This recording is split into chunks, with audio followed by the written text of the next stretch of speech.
Escola Estadual Arnolfo Azevedo, aula de Química, professor Anderson.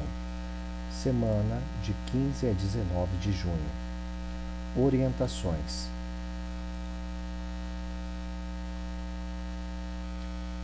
Disciplina Física, turmas 1º ano A, 1º B, 1º C.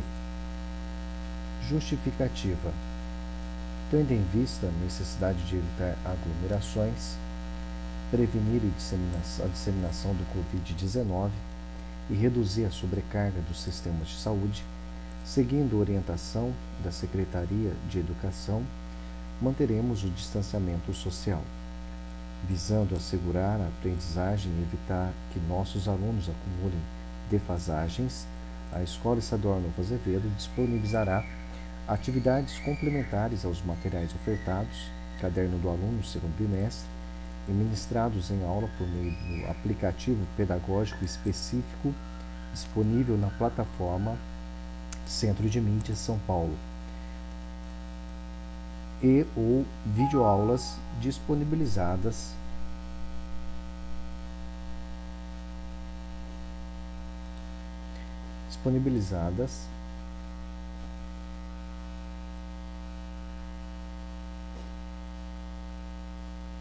em redes sociais, além de conteúdos considerados pré-requisitos para aprendizagens posteriores. Número de aulas correspondentes, 2 horas aulas. Horário de atendimento do chat ao vivo, utilizando a plataforma do Facebook, 1º ano A, quarta-feira, das 13 horas e 20 minutos às 15 horas e 50 minutos. Primeira série B, quarta-feira, das 13h50 às 14 horas e 20 minutos. E primeira série C, das 11h30 às 12 horas. E pelo Centro de Mídia, através do canal da TV Educação, na segunda-feira, hoje, dia 15 de junho, às 16 horas e 15 minutos. Orientação: terminar as atividades em atraso e realizar os exercícios das aulas do Centro de Mídia. Fazer a APOL 1 do segundo bimestre.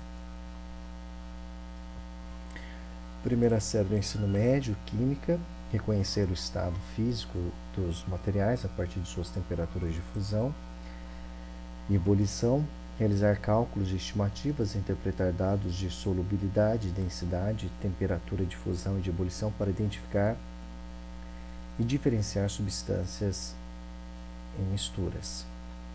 Então aqui está a programação do dia 15, de junho, segunda-feira. Teve reprise, hoje das 7h30 até as 9h. Hoje tem aula de matemática pelo aplicativo, às 14 horas e 45 minutos. Às 15h30, aula de história e às 16h15, aula de química. Coloque suas atividades em dia. Atividades pelo Centro de Mídia de São Paulo, habilidades estruturantes de química do segundo bimestre, Então, que nós vamos trabalhar. Reconhecer a conservação de massa em transformações químicas, objeto do conhecimento, conservação da massa e proporção entre as massas de reagentes e produtos nas transformações. Caros alunos, para acompanhar as atividades à distância, vocês devem construir uma rotina de estudo diário das disciplinas e, sempre que possível, tirar as dúvidas com o professor responsável. Acesse o material proposto pelo professor toda segunda-feira a partir das 12 horas no canal oficial da escola, Facebook. Faça as atividades propostas no caderno e registre as fotos, depois envie ao professor da matéria. Participe do chat ao vivo no Facebook, no horário de atendimento da turma. Assista às videoaulas na plataforma do Centro de Mídia, nos respectivos horários de programação, e interaja no chat com os colegas e professores. As dúvidas podem ser encaminhadas no próprio Facebook ou no grupo de WhatsApp.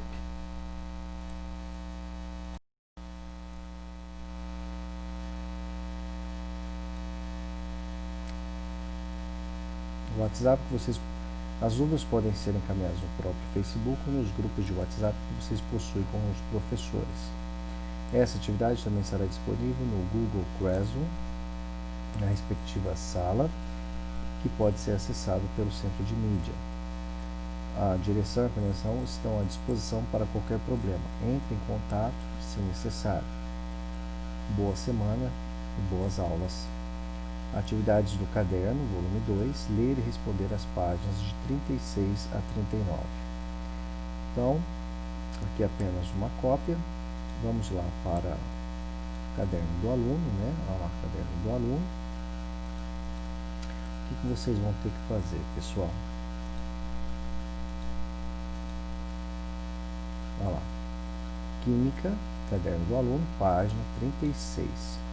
Atividade 1. Combustíveis e combustão. Discuta com seus colegas e registre suas hipóteses iniciais sobre as seguintes situações. Primeiro, o que são combustíveis? Você conhece algum? Para que são usados? 2. Você sabe como é obtida a energia que faz o nosso corpo funcionar? 3. Os combustíveis produzem a mesma quantidade de energia? 4. Que aspectos devem ser considerados na escolha de um combustível? 5. É melhor abastecer com álcool ou gasolina? Utilizar fogões a gás ou a lenha? 6. O que é combustão? O que é necessário para que ela ocorra? Como combatê-la em caso de incêndio? E 7. Por que alguns veículos antigos movidos a álcool têm dificuldade de funcionar em dias muito frios? Então, essa primeira conjunto de questões, né, é para você discutir. Se tiver condições de conversar com seus colegas, vai ser bem positivo. E é para você registrar suas hipóteses iniciais. Então, eu quero que vocês respondam com as suas palavras, o que vocês entendem. Não precisa estar certo. O importante é você, só para nós analisarmos o seu grau de entendimento. Então, é importante que vocês respondam essa primeira parte de questões, para assim a gente poder dar início às nossas atividades, tá? Aí depois, um B ele fala, assista ao vídeo do GPEX, Experimentos de Química, Queima de Alimentos, disponível nesse endereço. Então vamos lá, vamos ver este vídeo.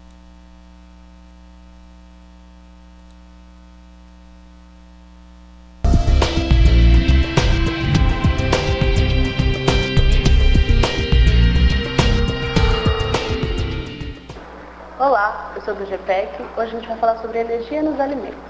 Esse tema é importante porque os seres vivos necessitam de energia que vem dos alimentos para sobreviverem. Mas será que todo tipo de alimento fornece a mesma quantidade de energia?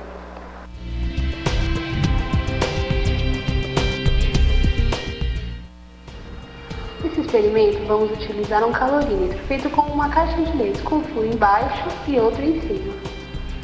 Água destilada, uma proveta de 10 ml, 2 tubos de ensaio para aquecimento, pinça de madeira, lamparina a álcool, fósforo, um termômetro que vai de -10 a 110 graus Celsius, pão torrado e amendoim e um clipe para prender esses alimentos. Vamos iniciar o experimento medindo 10 ml de água. É importante que a proveta fique à altura dos olhos.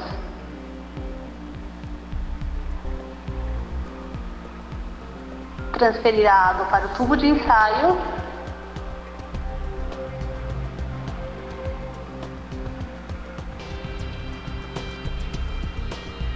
E medir a temperatura inicial. Nesse caso, a temperatura inicial da água foi de 26 graus Celsius. Vamos transferir o tubo para o calorímetro e iniciar a queima. Começando com um pedaço de pão. É importante que a chama fique logo abaixo do tubo de ensaio, para que esquente a água. A temperatura final, neste caso, foi de 34 graus Celsius. Vamos agora para o segundo tubo. A temperatura inicial da água é de 26 graus Celsius. E iniciar a queima do amendoim. É importante ter cuidado nessa etapa. Os cabelos devem estar presos e devemos utilizar óculos de segurança.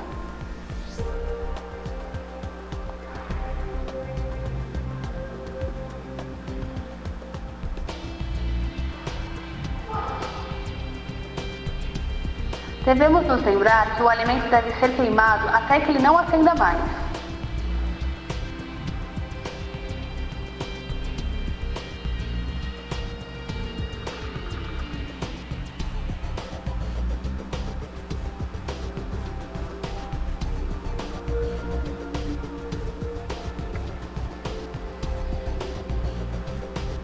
A temperatura final da água, neste caso, é de 90 graus Celsius.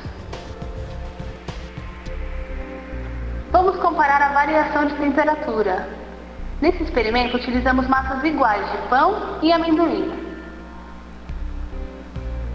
A temperatura inicial da água, no caso do pão, foi de 26 graus Celsius e final, 34 graus Celsius. A variação de temperatura, que é a temperatura final. Anotem essas informações, tá? Então, nós temos lá, ó, variação de temperatura,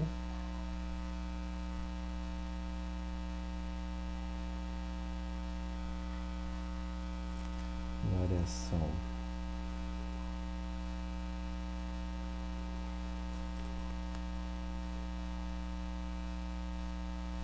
de temperatura,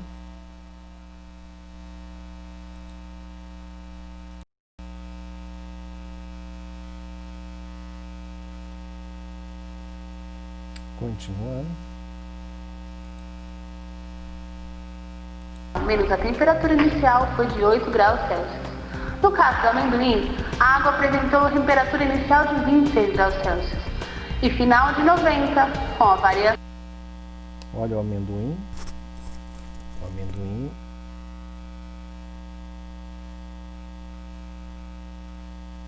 a temperatura foi de 26 para 90. Aumentou então 64 graus Celsius. 64 graus Celsius. A cada 100 gramas de alimento temos carboidratos. O pão possui 75,9 gramas e o amendoim 9,3 gramas. Proteínas. O pão possui 11 gramas e o amendoim 28,55 gramas. Gorduras totais. O pão possui 1,6 gramas e o amendoim 54,7 gramas. Valor calórico. O pão possui 392,7 quilocalorias e o amendoim 606,7 quilocalorias. Cada grama de proteína. Olha só, nota essas informações aí, ó. A cada 100 gramas de alimentos, cada 100 gramas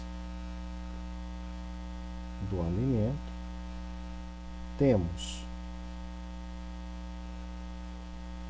então, nós temos aí, ó, alimento, eu tenho pão, eu tenho amendoim. Então, carboidratos,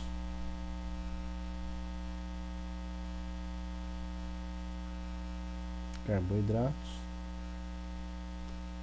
75,9 gramas, no pão tem 75,9 gramas de carboidrato, a maior parte dele é carboidrato, o amendoim 9,3. Proteínas,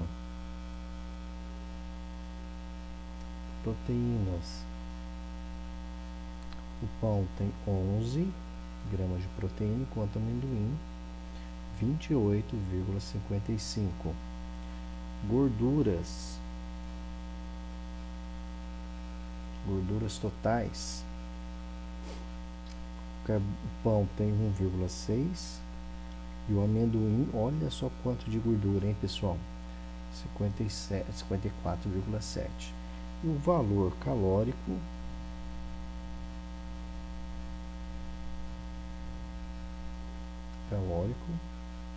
em quilocaloria.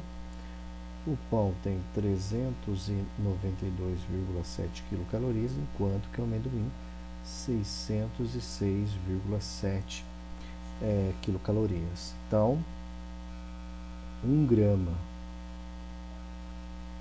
de proteína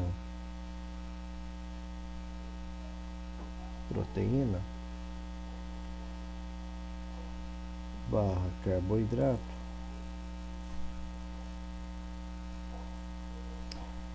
corresponde a 4 quilocalorias e 1 grama de gordura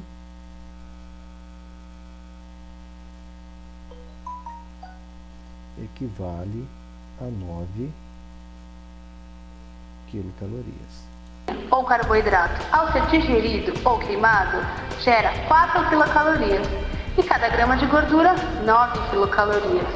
Por isso, podemos entender por que o amendoim aqueceu mais a água, porque, em sua composição, ele possui mais gorduras totais comparado com o pão. Podemos também realizar esse experimento com outros tipos de alimento, como, por exemplo, castanhas e nozes. Então, tá aí o experimento, tá? Assista o vídeo, queima de alimento. Siga as orientações de seu professor e registre as informações requeridas na tabela 1.1. Depois socialize suas respostas com seus colegas. Então, olha só, essas informações estão no vídeo. Vocês vão preencher temperatura inicial. Nós temos lá 26 graus Celsius, né? Temperatura final 34,90 e a variação da temperatura 8,64 e o valor calórico para cada 100 gramas, né, do alimento. Nós temos lá o pão 392,7 e o amendoim 600,6,7 quilocalorias. Questões de análise. Os alimentos estudados fornecem a mesma quantidade de energia? Para você identificar essa grandeza, né, basta você observar o valor calórico. A gente observou que não, que o valor calórico do amendoim é superior ao do pão.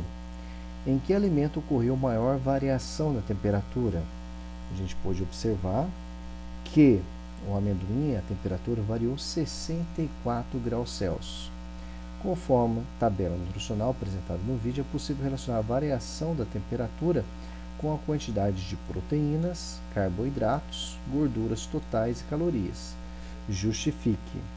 Então, no vídeo a gente pode constatar que a cada 1 grama de proteína e carboidrato fornece 4 quilocalorias de energia e a cada 1 grama de gordura 9 quilocalorias. Então a gente pode perceber que a gordura libera muito mais energia do que as proteínas e carboidratos.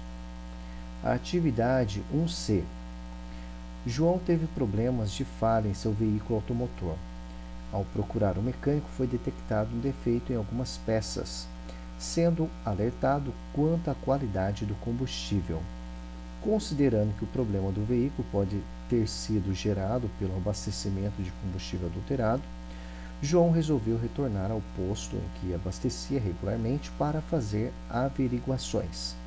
Ajude João a verificar se a hipótese do mecânico é coerente, realizando o experimento teor de álcool na gasolina, conforme orientações do seu professor.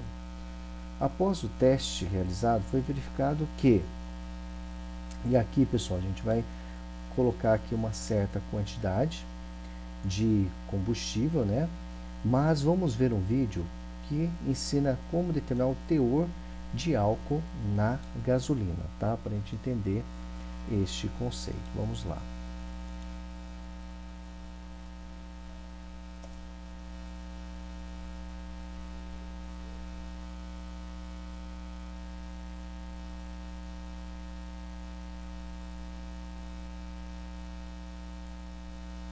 Tem vários vídeos, né, que ensina essa prática.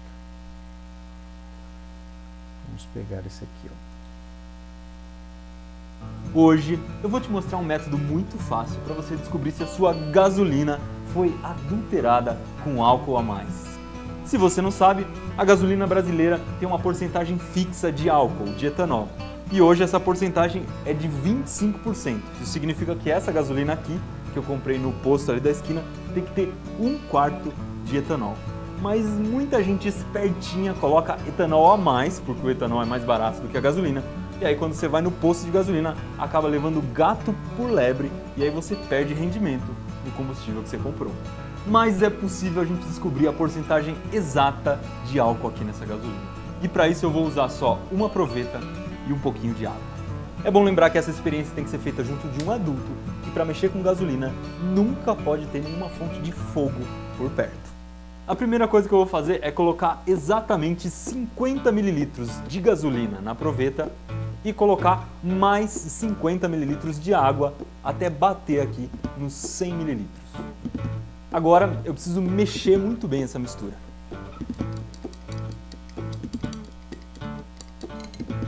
Bom, a primeira coisa que você deve ter percebido é que a água não se mistura com a gasolina. Segunda coisa é que a água é mais densa do que a gasolina, por isso a água ficou por baixo, a gasolina ficou por cima. Terceira coisa, se eu coloquei 50 ml de gasolina embaixo e 50 ml de água em cima, se a gente for olhar a divisa entre as duas agora, tem que bater certinho no 50, certo? Bom, você viu aí que a divisa não está no 50, a divisa está no 62,5. Ou seja, existem 12 ml e meio a mais de água do que existia no começo. E é aí que está o segredo. Na gasolina que a gente compra no posto tem um pouco de etanol, como eu já falei, e quando a gente joga água na gasolina, o etanol que estava na gasolina tende a ir para a água. Por quê? Porque o etanol dissolve muito melhor na água do que na gasolina. E é isso que faz dar essa diferença. Então, ainda existe 50 ml de água aqui e essa diferença de 12,5, por isso que está dando 62,5, é exatamente o álcool que estava na gasolina. Então, em 50 ml de gasolina, a gente tinha 12 ml e meio de álcool. Vamos fazer uma continha bem simples para ver quanto dá isso em porcentagem. Se em 50 ml de gasolina eu tenho 12 ml e meio de álcool, isso quer dizer que em 100 eu vou ter exatamente 25. Então, tudo indica que o posto lá da esquina está vendendo gasolina com a porcentagem certa de álcool e eu vou aproveitar e encher o tanque do meu carro. Ah, e mais vídeos como esse aqui você encontra no Uhu! Eu sei que vai ter bastante gente que vai fazer mimimi porque eu estava usando óculos de proteção e luva para mexer com gasolina e elas não fazem isso em casa. Bom, antes de fazer essa experiência eu testei várias vezes e em um dos testes eu não estava usando óculos e voou gasolina no meu olho e não foi nada agradável, ardeu pra caramba. Então, se você for fazer em casa, faz com óculos, faz com luva, não precisa ser aquela luva cirúrgica, pode ser aquela luva de lavar louça no frio, não tem problema nenhum. Estou deixando aqui embaixo duas sugestões de vídeo que tem a ver com essa experiência. Desse lado aqui a torre de líquidos, que a gente faz uma torre com vários líquidos diferentes, de várias cores, fica muito bonito. Então tá aí, pessoal, como determinar o teor de álcool na gasolina, tá? Então tem outros vídeos também aqui, ó. Vamos dar uma olhadinha aqui.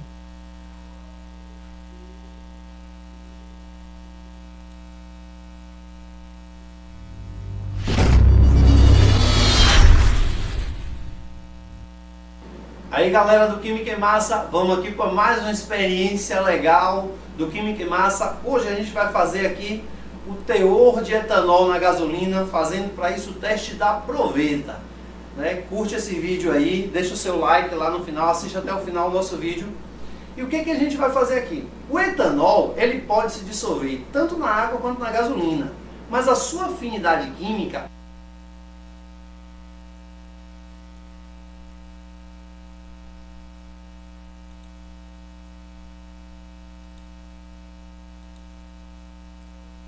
Tivemos aqui um problema técnico.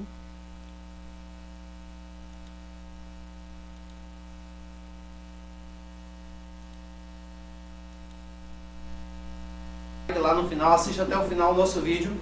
E o que a gente vai fazer aqui? O etanol, ele pode se dissolver tanto na água quanto na gasolina, mas a sua afinidade química é maior pela molécula de água, pelo fato da molécula de água ser polar, e o etanol também é polar, e a água faz ponte de hidrogênio, o etanol também faz ponte de hidrogênio.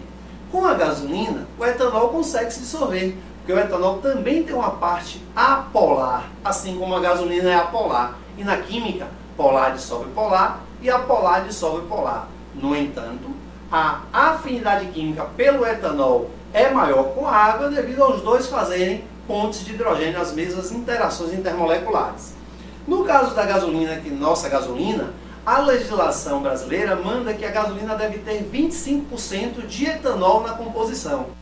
Uma maneira de adulterar a gasolina, essa é uma prática ruim, ilegal, não pode ser feita, é uma maneira de ludibriar o consumidor, é colocar uma porcentagem maior de álcool na gasolina. Vai estar adulterando, o álcool é um combustível mais barato, vai vender por um preço maior. Então alguém vai estar lucrando com isso aí e é uma prática ilegal. Para saber se o teor de álcool está correto, a gente faz o teste da proveta. Em cada proveta aqui a gente colocou 50 ml, a gente colocou aqui 50 ml de gasolina. Nós temos duas amostras, 50 ml aproximadamente e 50 ml. Vamos colocar água, né, nas duas para fazer um total no volume aí de 100 ml e a gente vai estar verificando qual é que está adulterada, se tem alguma dessas duas amostras que a gente colocou aqui, se uma delas está adulterada, ou seja, com um teor de álcool maior. Como é 50 ml, a gente espera que tenha em torno de 12,5 ml de álcool. Então, quando a gente coloca a água, o volume de água, ao invés de ficar em 50 ml, vai para em torno de 63 ml na fase de álcool e água, e a fase de gasolina vai ficar em torno de 38, 37,5 ml. Então, vamos colocar água aqui até completar o volume de 100 ml. Então, para ver.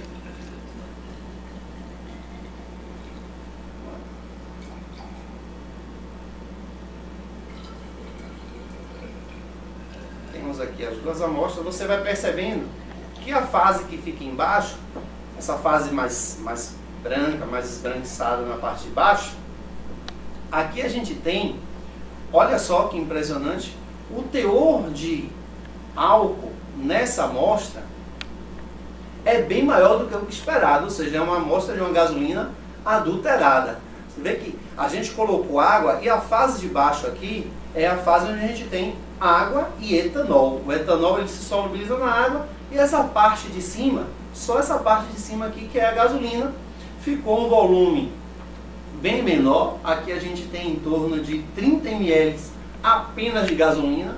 Então assim a gente tem a amostra de uma gasolina adulterada, né, com uma porcentagem de álcool bem maior do que o esperado. Era para a gente ficar aqui na faixa de 63 ml de gasolina e na fase de 63 ml a fase de álcool e água, e você vê que passa para mais de 70 ml. Assim é uma amostra de gasolina adulterada, com teor de etanol maior do que o que manda a legislação. Essa outra gasolina aqui, a gente já tem uma fase de... a gasolina já ficou com uma fase maior, a fase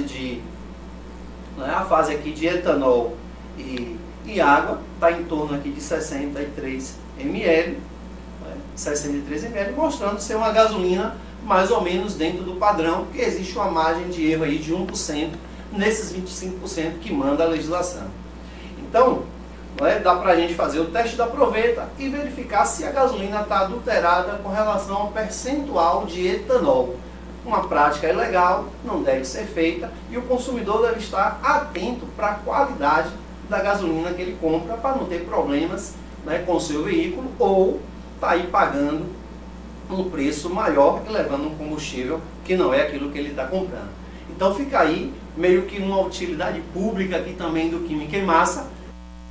Então tá aí a experiência do professor, que relaciona aí a como determinar a quantidade de o teor de água na gasolina. Então a gente pode colocar aqui, ó, após os testes, foi verificado que em 100 ml da mistura, ou como foi sugerido lá no Manual do Mundo, pegando 50 ml da mistura, gasolina, álcool, mais água, né? Ou 100 ml da mistura, né? Havia na mistura álcool, como ele está dizendo que foi adulterado, né? Se tiver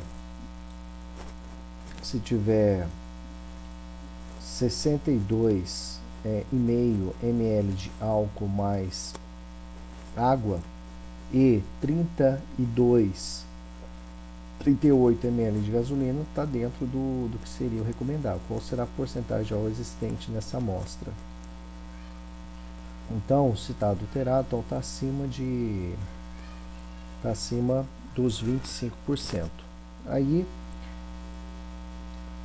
se tiver, nós temos como orientação, o mecânico estava certo quanto à sua hipótese, o combustível testado foi adulterado. Justifique sua resposta tendo como base os dados da portaria número 75, de 5 de março de 2015, que fixa o percentual obrigatório de adição de etanol, anidro, combustível, a gasolina, nos seguintes percentuais: 27% na gasolina comum e 25% na gasolina premium. Depois, na atividade 1D, ele fala: assista ao vídeo GPEC, experimento de poder calorífico dos combustíveis, né? A gente vem aqui, ó, seleciona esse vídeo, vem para cá, joga o endereço e vamos verificar. Vamos ver o vídeo.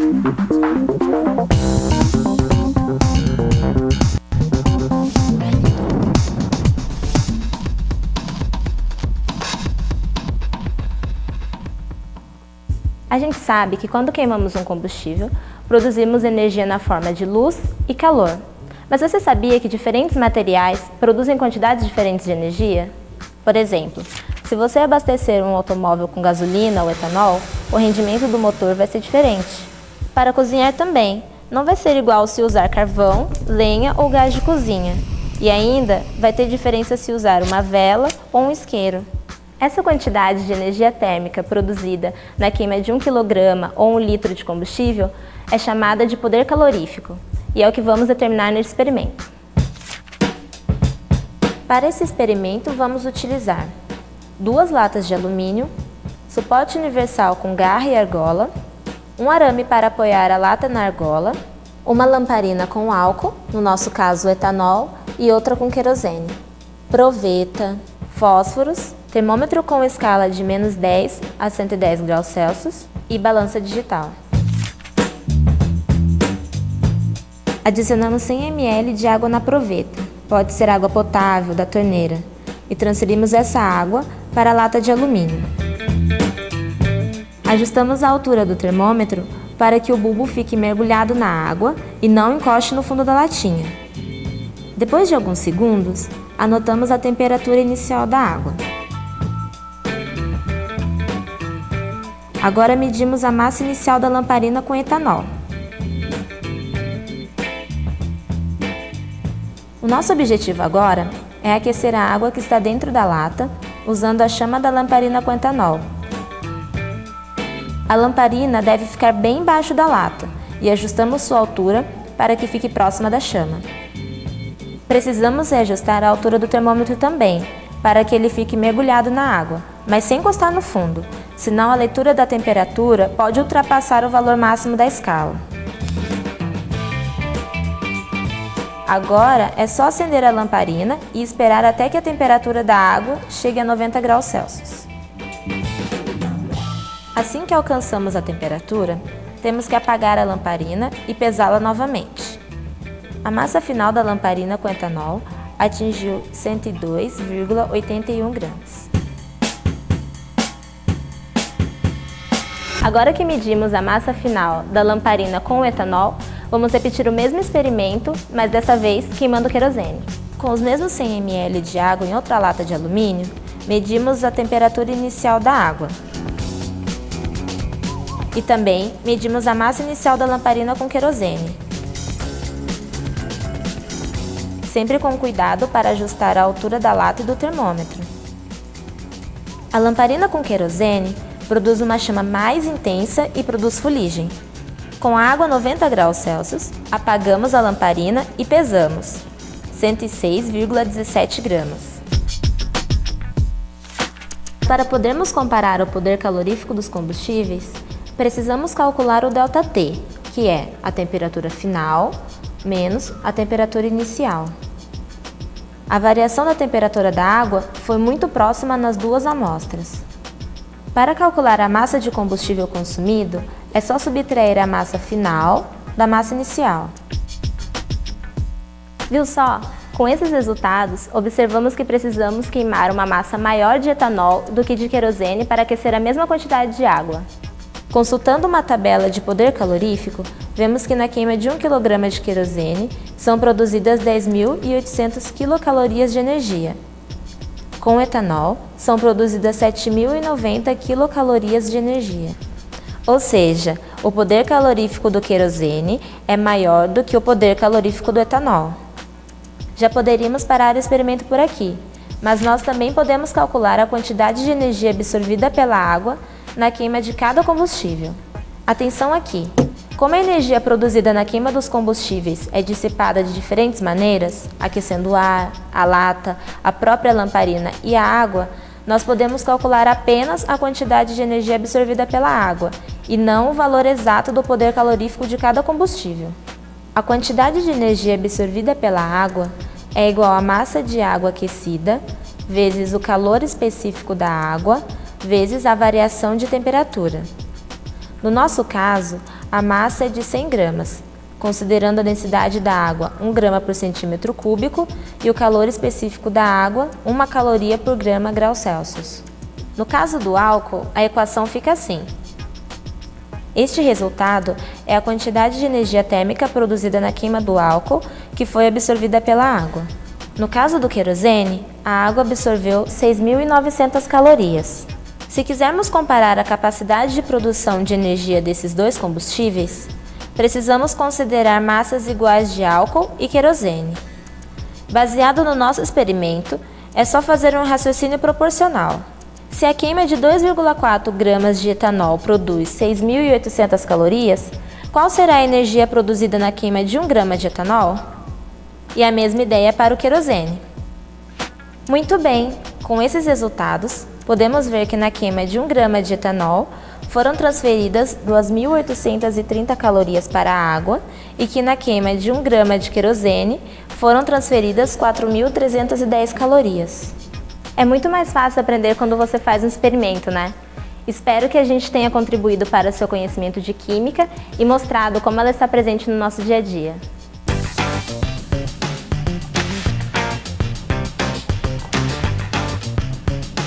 Muito bem, podemos aí ver a atividade prática. Aí, continuando aí no seu caderno do aluno, discuta com seus colegas comparando a energia liberada na combustão do etanol e de querosene. Depois registre as suas considerações. Aqui vocês podem anotar as informações do vídeo, tá? Aonde está bem detalhado, fez o cálculo da energia absorvida pela água, tanto utilizando o etanol como utilizando o querosene. Depois, atividade 1E. Ana quer abastecer seu carro flex e está com dúvida qual a escolha do melhor combustível. Mediante a análise dos dados, ajude-a a escolher. Então, nós temos aqui a tabela 1.2, rendimento comparado de alguns combustíveis. Gás liquefeito de petróleo, GLP, poder calorífico, 49.030 kJ por quilograma. Nós temos a unidade quilojoule e quilocalorias. Então, a gente pode observar que o GLP, nessa tabela, é que apresenta o maior poder calorífico. Depois vem a gasolina isenta de álcool, querosene, o óleo diesel, gasolina com 20% de álcool e o menor aqui a lenha.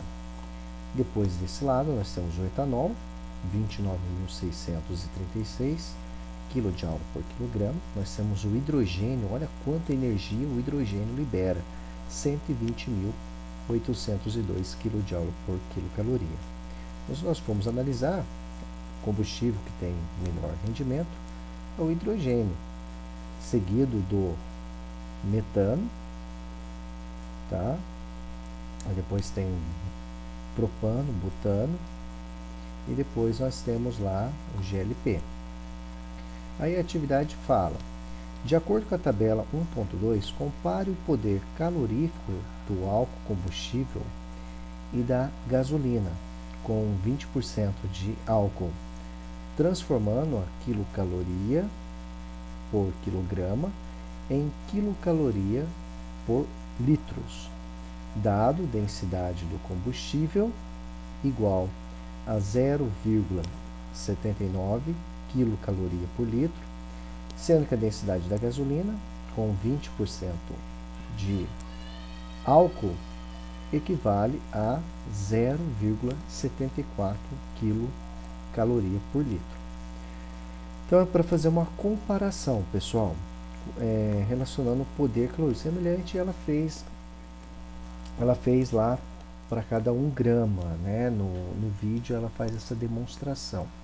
Então, vamos pensar o seguinte aqui, ó. Vamos pegar aqui, ó, compare o poder calorífico do álcool combustível. Álcool combustível aqui, ó, 27.200. Então, nós temos álcool combustível, nós temos ali 27.200 kJ por quilocaloria, ok? Aí, compara o poder calorífico do álcool combustível e da gasolina. Cadê a gasolina? Gasolina com 20% de álcool. Então, aqui, ó, 40.000. Gasolina com 20% de álcool. Nós temos lá, ó, 40.546 kJ por quilograma. Transformando, ele fala aqui, ó, transformando quilocaloria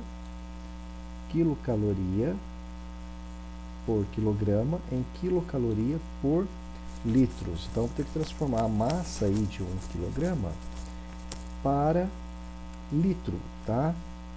Ele deu aqui a densidade do álcool combustível.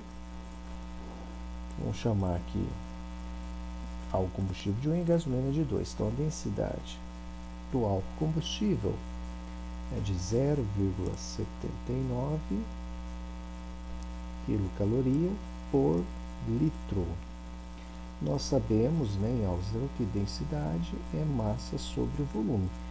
Ele quer que a gente passe na forma de volume, né? Então, o volume vai ser a massa dividido pela densidade. A massa, 1 kg.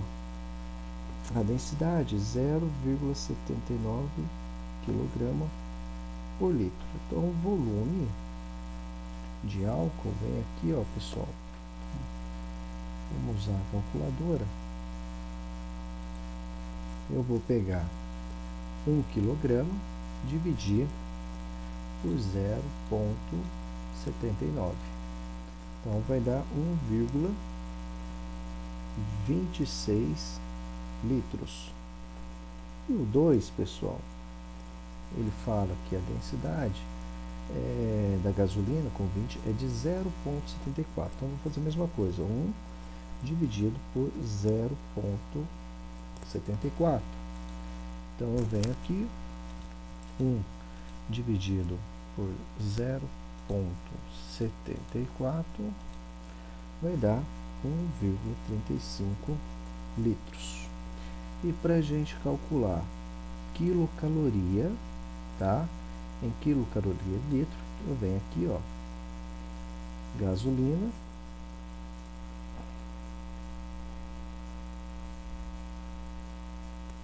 gasolina lá, ó, 9.700 quilocalorias por quilograma, eu vou pegar aí 9.700 dividir por 1,35 litros. Então, venho aqui na calculadora, pego aqui 9.700 e vou dividir por 1,35, que vai dar 7.185,18 quilocaloria por litro. Isso aqui no caso da gasolina. Fazendo aí para o etanol, o álcool combustível, 6.507 quilocalorias dividido por 1,26,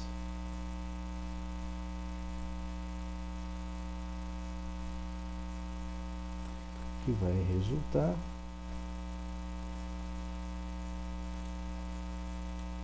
6.507 dividido por 1,26, 5.164,28. O que a gente observa, pessoal? Para cada litro de gasolina, né? Aí ele fala comparar, né, o poder calorífico, né? A gente vê que o poder calorífico da gasolina é superior ao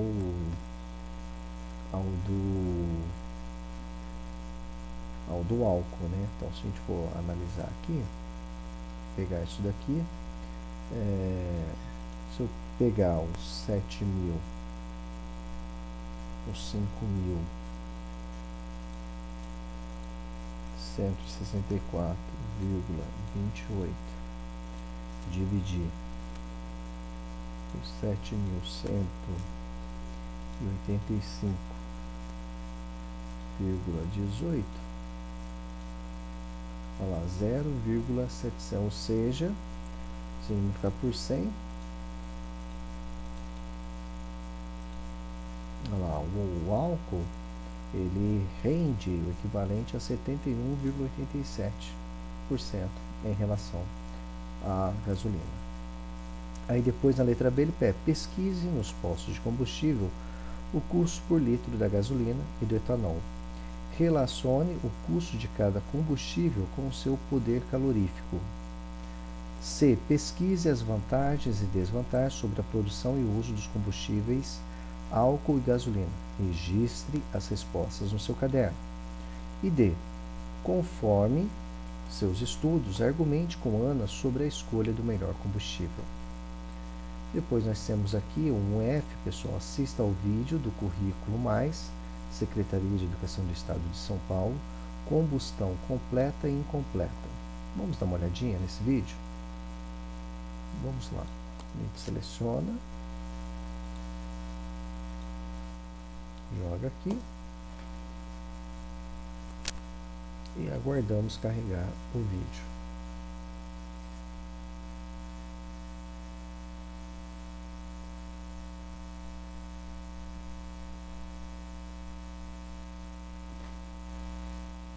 Olha lá, combustão completa e incompleta.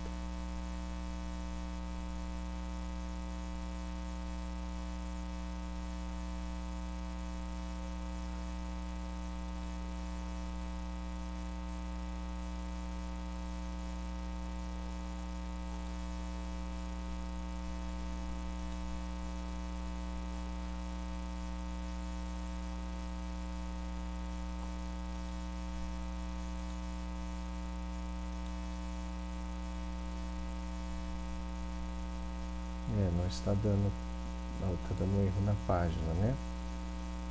Aí depois nós temos aqui, ó, responda as questões, depois socialize com os seus colegas. O que a descoberta do fogo trouxe para a humanidade? De acordo com o vídeo, o que é necessário para ocorrer a combustão? Registre nos espaços do triângulo. De acordo com o vídeo, escreva as características da combustão completa e incompleta do gás butano. Destaque os reagentes e produtos e escreva a equação química. Registre tudo no seu caderno.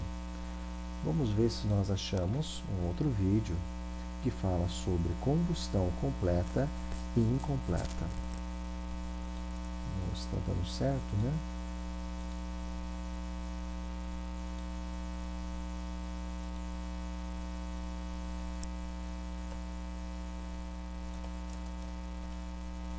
Olha lá, combustão completa e incompleta.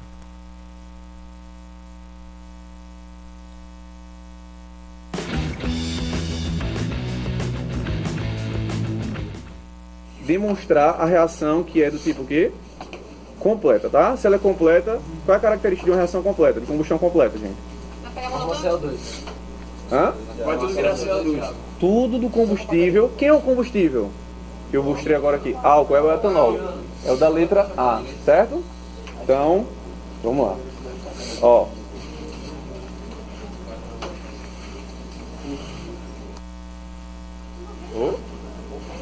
Desliga, por gentileza, a luz ali. Porque a chama dele vai ser... é meio azulada. Pronto. Ó, o que acontece? Quando eu faço... eu estou usando aqui um anteparo branco, gente, para mostrar o que? Pode ligar a luz aí rapidinho.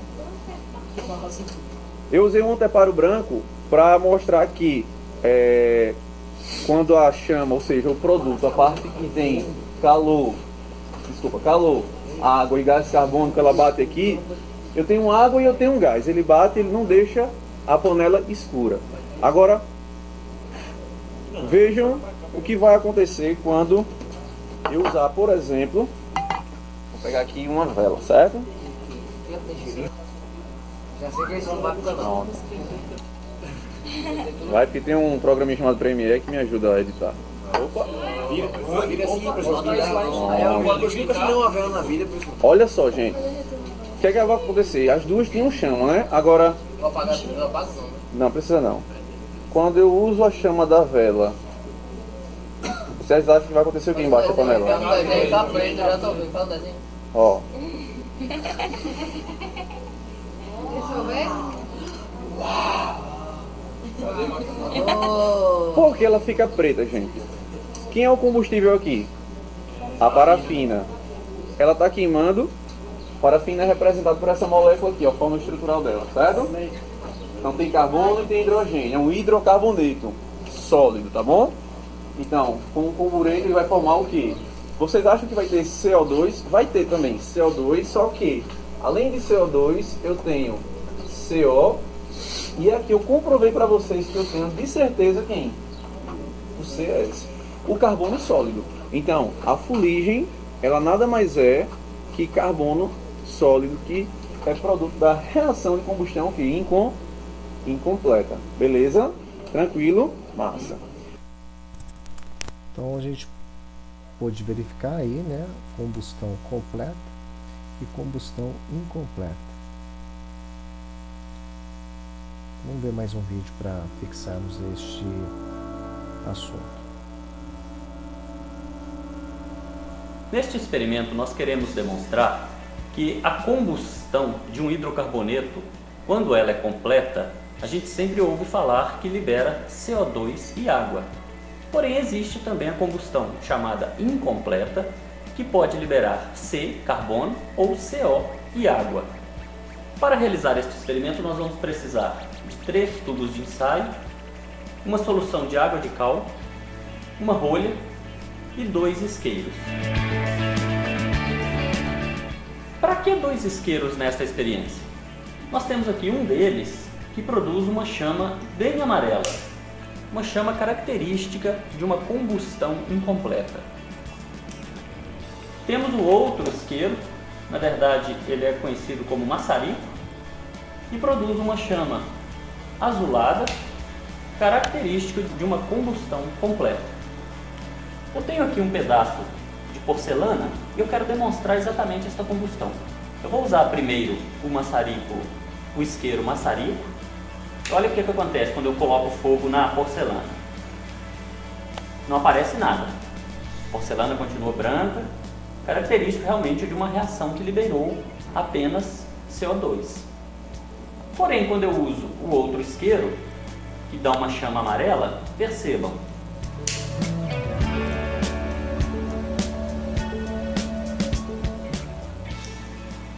Olha como é que a porcelana ficou preta.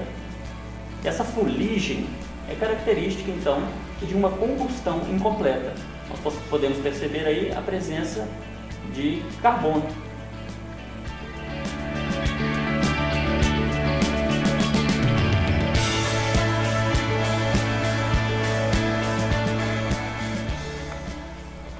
Agora eu vou despejar um pouco dessa água de cal em um dos tubos de ensaio, tá bom? Uma pouca quantidade. Vou tampar com a rolha e vou agitar.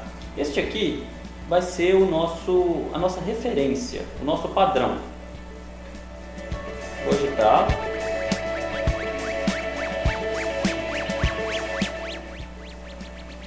Percebam o aspecto límpido e incolor que a solução ainda continua.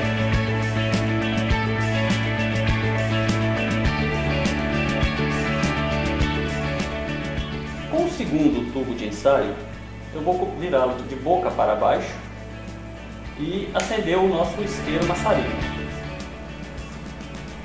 O que ele está liberando aqui agora? CO2. A ideia é encher esse tubo de CO2.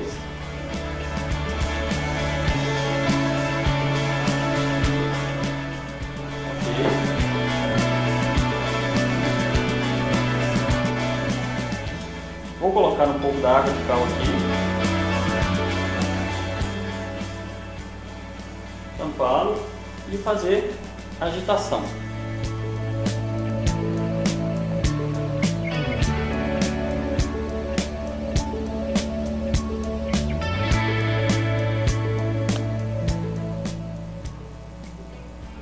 Percebam a diferença, como ficou turva a solução.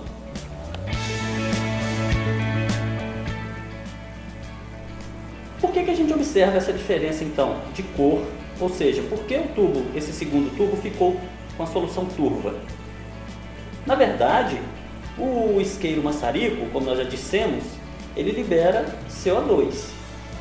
O gás carbônico, em contato com a nossa água de cal, forma o carbonato de cálcio, que é um sólido. Aí ele se precipita e a solução então fica dessa cor turva.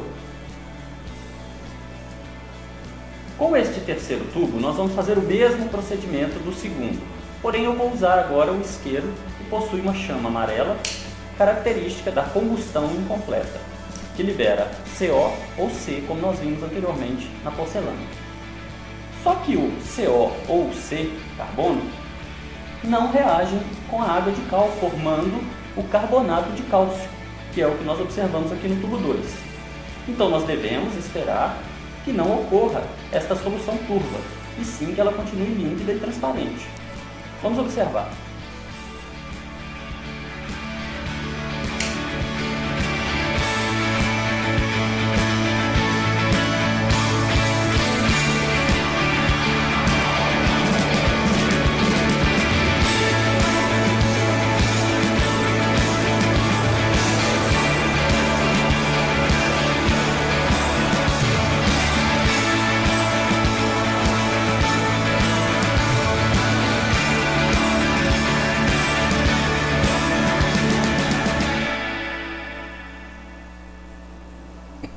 A gente pode reparar que ela também ficou turva.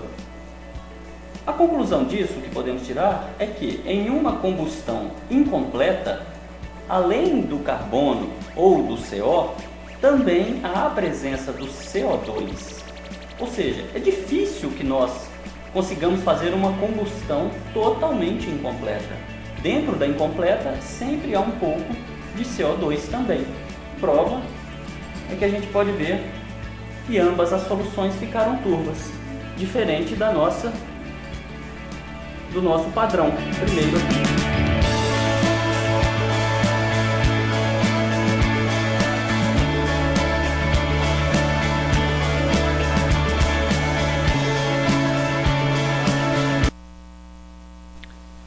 continuidade, pessoal. Bom, pessoal, tudo bem? Bom, estamos aqui para mais uma aula de Química e hoje o tema vai ser reação de combustão, tá? Bom, o que é uma reação de combustão? Reação de combustão é uma reação que ocorre entre um combustível e um comburente, ok? Então eu vou fazer aqui uma experiência muito rápida para você, para a gente poder estar dando prosseguimento nesta aula. Então olha só, olha que fácil, bem tranquilo o experimento. Eu tenho aqui uma vela, essa vela está acesa. Vamos falar um pouco melhor, mais cientificamente. Essa vela, ela está ocorrendo aqui uma reação de combustão, a parafina está entrando em combustão, tá? Reparem vocês que se eu tirar o oxigênio em contato com o fogo, a combustão não se processa mais. Então olha só, eu pego, né, coloco aqui o copo, e o que vai acontecer? Imediatamente para a reação de combustão, ok? Então pessoal, reação de combustão é isso. É a reação que ocorre entre um combustível mais, né, algo que a gente chama de comburente, ok? Reação de combustão, então, não é outra coisa senão a reação que se processa entre um combustível e um comburente. Tudo bem, pessoal? Vamos dar alguns exemplos de reação de combustão. Olha só, o magnésio, né, quando reage com o oxigênio, falou em comburente para a gente vai considerar somente o O2, tá? Existem outros comburentes, mas fogem completamente do objetivo proposto aqui, que é o exame vestibular. Então, olha só, falou em comburente, é só o O2, tá? Ah, qual que é o comburente? O O2. Então, o outro é o combustível. Então, se você vê uma reação, alguma coisa mais O2, é uma reação de combustão? É uma reação de combustão. Quem que é o comburente? O2. Quem que é o combustível? O outro. Ok? Então, olha só. Eu tenho aqui magnésio mais oxigênio, né? Isso daqui vai dar óxido de magnésio. Não se preocupe com os nomes por enquanto. Se atentem aqui que a reação de combustão é a reação que se dá entre um combustível e um comburente. Vamos balancear essa reação? Vamos. Então, vamos colocar aqui o meio, né? Magnésio mais meio de O2 dando MgO, óxido de magnésio. Outro exemplo que eu posso estar dando para vocês, a reação do churrasco, né? Olha que gostoso, o carvão, né, o carbono, mais, né, o O2, isso vai dar o quê? CO2. Combustível mais comburente, numa reação de combustão. Ah, professor, dá outro exemplo pra gente? Dou sim, olha lá. Enxofre mais O2, quer dizer, combustível mais comburente, isso aqui vai dar SO2. Tranquilão, pessoal? Legal, né? Muito fácil, reação de combustão é a reação entre combustível e comburente. Quem que é o comburente? O O2, sempre, sempre, tá? Pode considerar para vestibular o O2 como o único comburente existente, tá bom? Bom, pessoal, a reação de combustão, toda a reação de combustão, anotem aí, são reações exotérmicas. O que é isso, professor? Reações exotérmicas. São reações que liberam calor, né? Olha lá, reação exotérmica é a mesma coisa que reação que libera calor, né? Libera energia, né? Vamos lá, qual que é uma unidade que a gente pode usar de energia, de calor? A gente pode usar o quilocal, vamos lembrar, a gente pode usar o quilojoule, são as duas unidades mais utilizadas. O Sistema Internacional de Unidades utiliza a unidade joule. As mais usadas são essas, e a que é usada pelo Sistema Internacional de Unidades é o joule. Bom, pessoal, ficamos por aqui. Espero que vocês tenham, então, gostado dessa aula. Vou estar postando muito mais aulas para vocês. Então é isso, pessoal. Isso aqui é o triângulo do fogo, pessoal. Nós precisamos do combustível, né? Nós precisamos da energia e nós precisamos do oxigênio, tá? Então, combustível, comburente e energia, para que, vamos lembrar da vela. Aí depois pergunta o que a descoberta do fogo trouxe para a humanidade.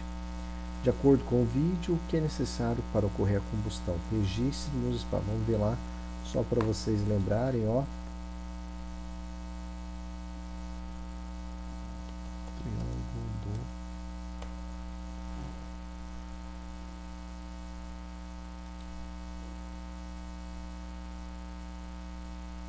Aqui, ó.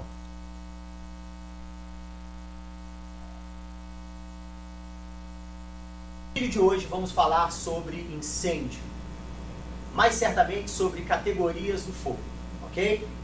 Vamos pensar, hein? Muito importante para todos nós.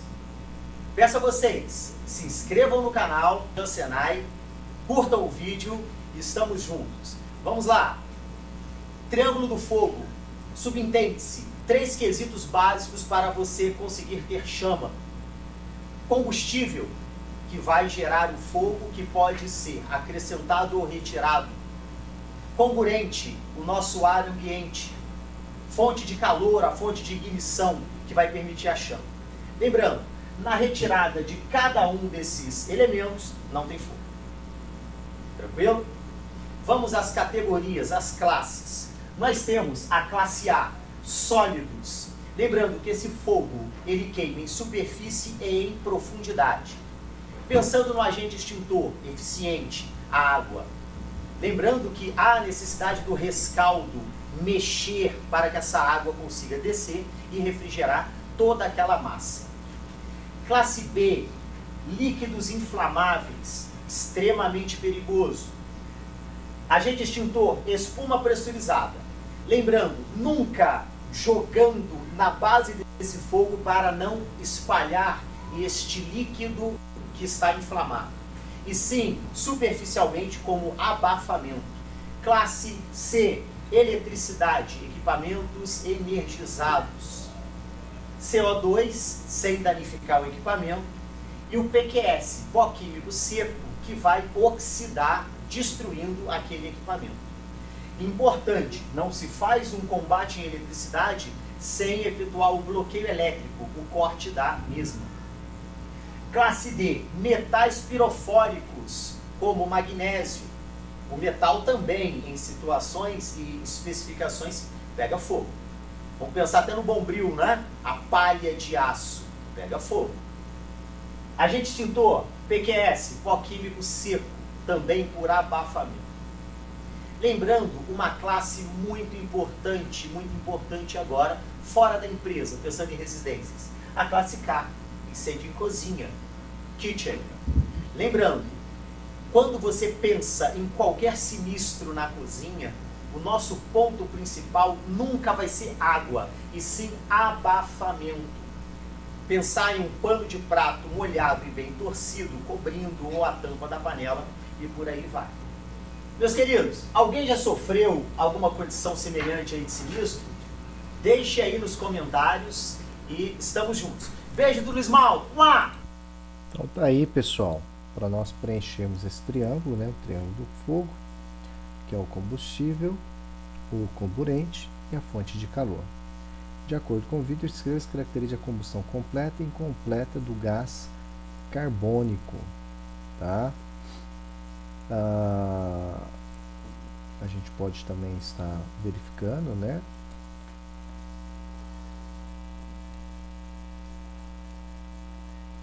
Combustão completa e incompleta do gás butano.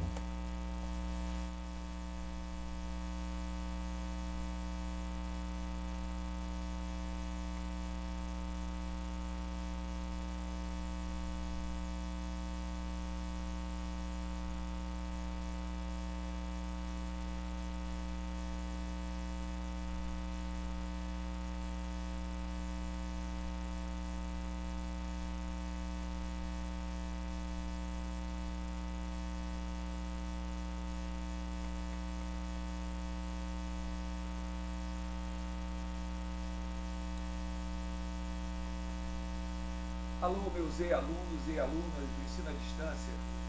Eu resolvi fazer esse filminho só para complementar o conceito que vocês devem ter visto na unidade 2 sobre estequiometria. Aqui vocês estão vendo então uma equação de combustão completa do metano, que é o gás biológico. Eu queria explicar para vocês, quem não viu química, o que esses numerozinhos querem representar e o que essa equação representa. Primeiro, existe uma seta de reação. Do lado direito ficam os produtos e antes ficam os reagentes. Reagentes são aqueles que vão se combinar e vão levar aos produtos. Na combustão completa de hidrocarbonetos, em geral você tem CO2 e água. E você tem que também ver se o número de mols do lado dos reagentes ele é igual ao número de mols do lado dos produtos do mesmo tipo de elemento. Vamos então verificar pelo método da tentativa. Observe comigo, presta atenção. Número de mols de átomos de carbono. 1 mol de átomos de carbono nos reagentes. Aqui, nos produtos, 1 mol de átomos de carbono no dióxido, CO2, dióxido de carbono. Existe um númerozinho aqui, 1, que não se escreve. Quando não tem nada escrito, é porque tem o número 1. Aqui também não tem nada escrito. Então, é o número 1 que está aqui, mas não aparece escrito. Vamos olhar para os hidrogênios. Os hidrogênios, você tem 4 mols de átomos de hidrogênio na molécula de metano. E aqui, você tem 2 mols de átomos de hidrogênio na molécula de hidrogênio, na molécula de água, mas como são 2 mols, você tem 2 vezes 2, 4 mols de átomos de hidrogênio total nos produtos. Então, confere exatamente igual aos reagentes. Vamos olhar agora os oxigênios. Quantos mols de átomos de oxigênio tem ao todo?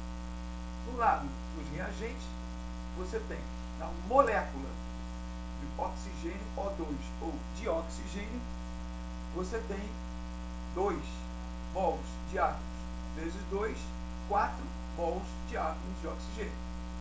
Do lado dos produtos, você tem 1 mol de átomo de oxigênio na molécula de água, mas como são 2 mols, para ser 2 mols de átomo, 2 mols de átomos de oxigênio, mais na molécula de CO2, 2 mols de átomos de oxigênio. 2 vezes 1, 2, mais 2, 4 mols de átomos de oxigênio. Vamos ver se bate igual aqui?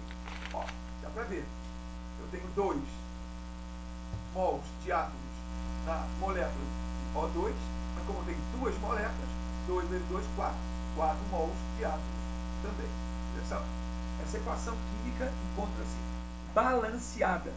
E em cima disso você vai encontrar vários exemplos. Então, preste bem atenção nesse tópico, porque ele será extremamente importante na sua vida acadêmica.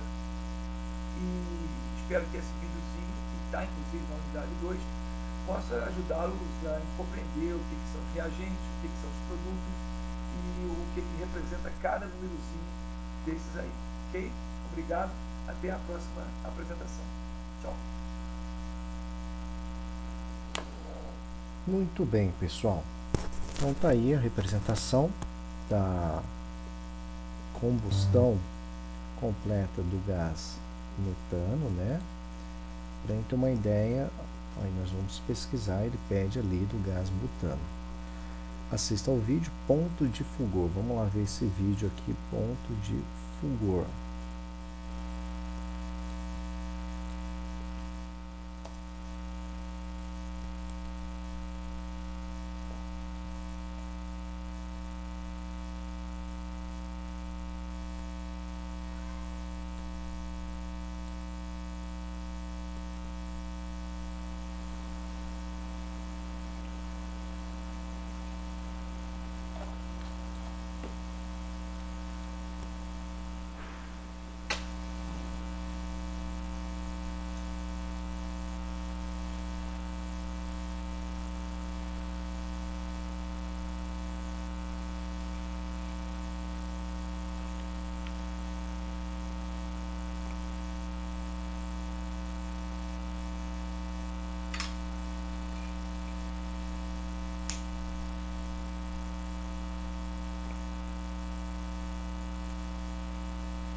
continuando.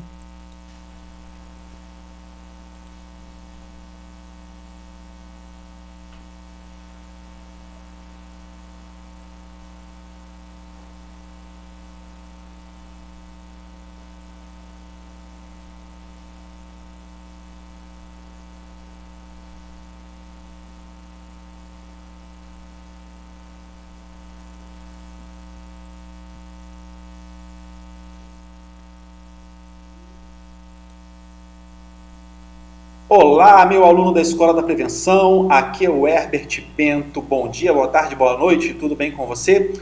Bem-vindo a mais essa videoaula, onde nós vamos responder a uma perguntinha que eu tenho certeza que muitos prevencionistas não sabem responder.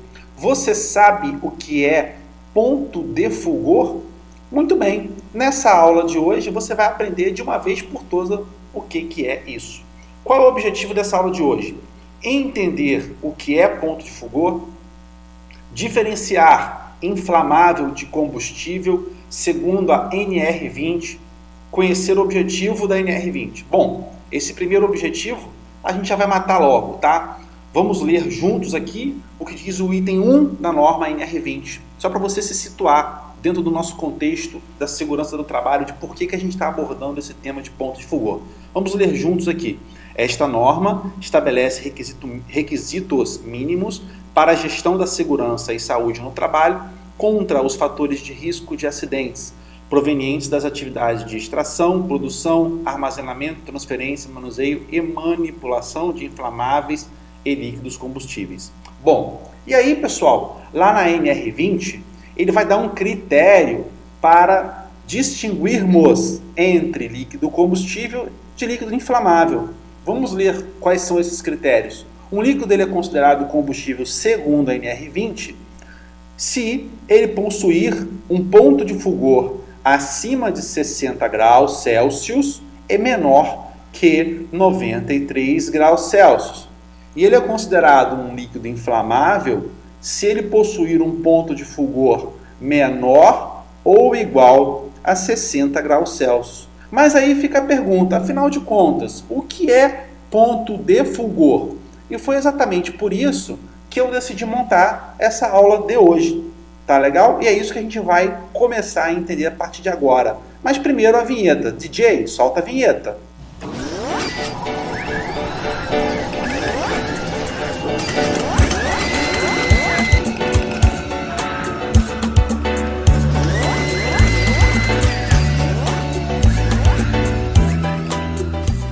Muito bem. E não se esqueça que logo aqui embaixo desse vídeo tem um campo de comentários. Então, por favor, assim que você terminar de ver, vai lá, deixa o teu comentário, deixa o teu elogio, a sua sugestão, porque esses comentários são muito importantes para a gente. São eles que, na verdade, motivam a gente para continuar fazendo o nosso trabalho. Tá legal? Então vamos lá. Antes de você entender o que é o ponto de fulgor, eu vou explicar para você rapidinho, em 30 segundos, o que é o triângulo do fogo, tá? Gente, o fogo, ele é uma reação química que a gente pode dar o nome de combustão, tá legal? Para acontecer essa reação química conhecida como combustão, é necessário ter três coisas, e é por isso que a gente chama de triângulo, né? O triângulo não tem três pontas? Então, para termos a combustão, é necessário termos três componentes. Quais são esses componentes, pessoal? Combustível, oxigênio e um catalisador. Exemplos de combustíveis, por exemplo, o álcool, a gasolina, o carvão, são exemplos de alguns combustíveis. São eles que vão, na verdade, se inflamar. Oxigênio. O oxigênio, ele está presente no ar que respiramos. O ar que nós respiramos é uma mistura, principalmente de nitrogênio e oxigênio, e a proporção de oxigênio no ar é de aproximadamente 21%. E o catalisador, ele é a faísca, a chama, que vai dar início à reação de combustão.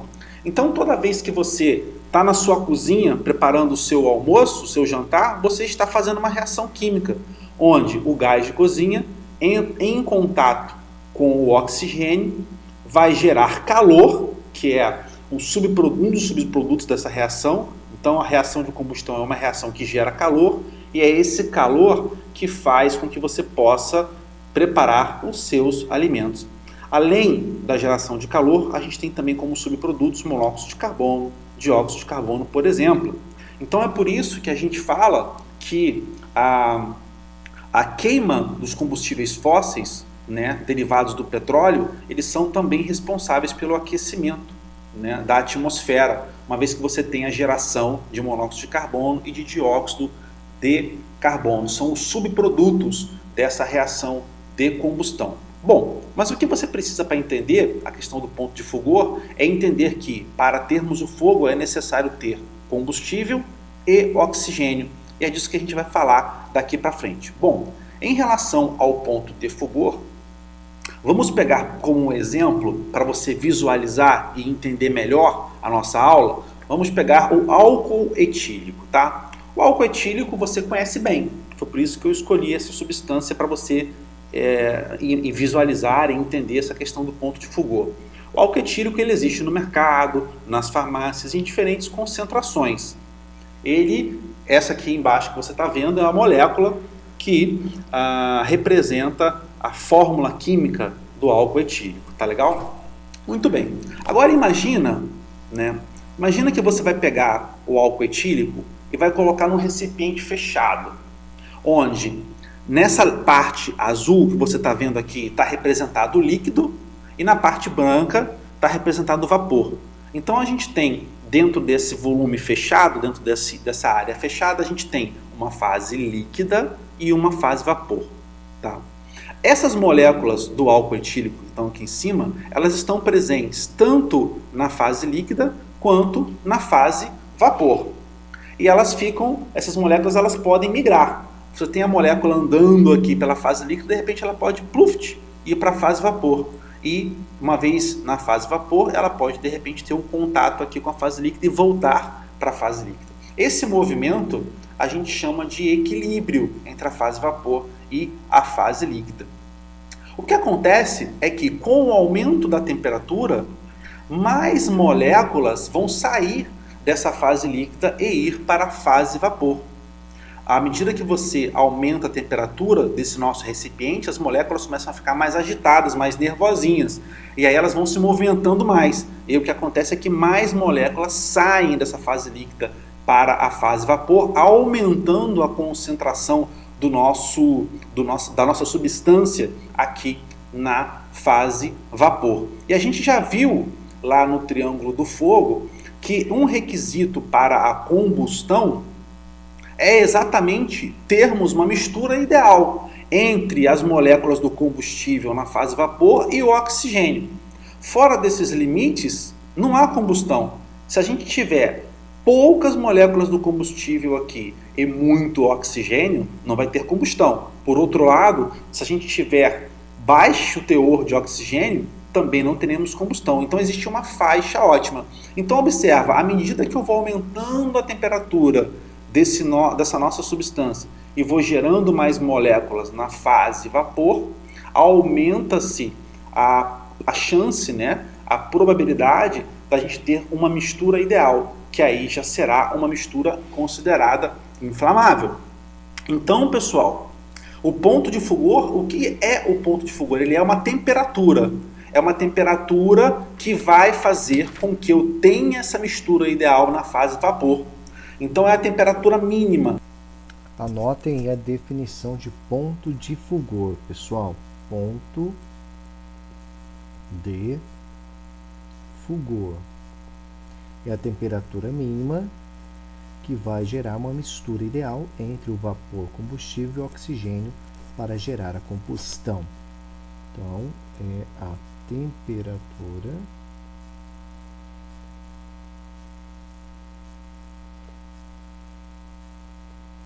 mínima que vai gerar uma mistura ideal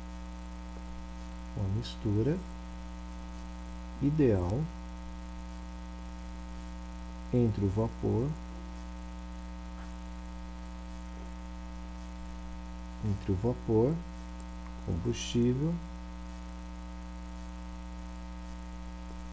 e o oxigênio e o oxigênio para gerar a combustão.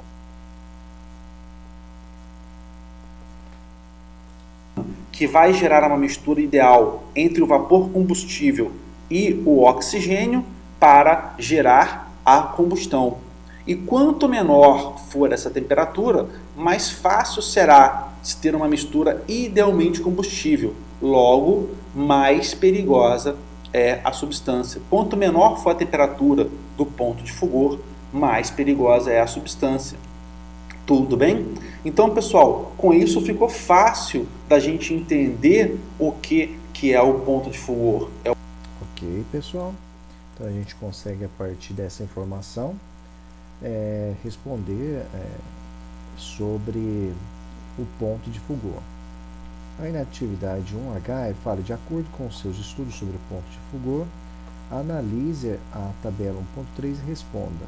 Então, nós temos o etanol, a gasolina e a querosene. Temperatura de ebulição, 78 graus Celsius. Gasolina, de 40 a 20 graus Celsius. Querosene, de 175 a 320. E o ponto de fulgor, olha só, etanol, 13 graus Celsius. Aqui um erro, é 43 graus Celsius. Querosene, 45 graus Celsius. Letra A. Explique por que a gasolina e o querosene apresentam uma faixa de temperatura de ebulição, um intervalo, enquanto o etanol apresenta temperatura de ebulição determinada, né? 78 graus Celsius, né? Nós devemos lembrar que a gasolina e o querosene, a sua constituição, é um hidrocarboneto, né, formado de carbonos e hidrogênios. Então, de acordo com o tipo de gasolina e o tipo de querosene, a gente vai ter essa variação da sua temperatura de ebulição. B. Qual é a temperatura mínima da gasolina para que ocorra combustão quando uma chama se aproxima dela? E do querosene? Então, a gente está vendo ali, ó, 43 graus Celsius, é a temperatura mínima para que ocorra combustão da gasolina, e 45 da querosene. A partir desses dados, explica o fato de que os carros movidos a álcool mais antigos apresentavam dificuldade para dar partida em dias frios. Exatamente, nos dias frios, né, a temperatura somente abaixo de 10 graus Celsius, né, aí fica mais difícil de pegar por conta de ter menos vapor de etanol, porque a temperatura de fulgor, que é a temperatura mínima que vai gerar uma mistura ideal entre o vapor combustível e o oxigênio para gerar combustão. Por isso que os carros movidos a etanol têm essa dificuldade de entrar em combustão. Aí depois, na atividade aqui, ó, 1I, né, nós temos um poema, né, combustível, move, remove, reluz e conduz, energiza e acalora, aprimora e prontifica, entre mentes necessita de comburente, sem combustão não há produção, na utilização requer reflexão, da sequência pede clemência, se há destruição, roga reparação. A matéria-prima demanda provisão, contabilização e manutenção, a perpetuação tem pressa, porque a vida vale a beça. Após a leitura do poema, relacione o que você aprendeu, respondendo às questões. Quais tipos de energia estão implícitas no poema? Existe conotação conceitual? Em quais versos? Há indicativo de impactos ambientais? Em quais palavras? Quais palavras sugerem preservação ambiental? Indique no poema os versos que destacam a valorização da vida. E a última atividade, retome suas ideias iniciais, redigidas na atividade 1A, e confirme ou reelabore suas considerações. Na sequência, socialize seus saberes com seus colegas e com seu professor. Essa é a nossa atividade dessa semana. Vou ficando por aqui. Bons estudos!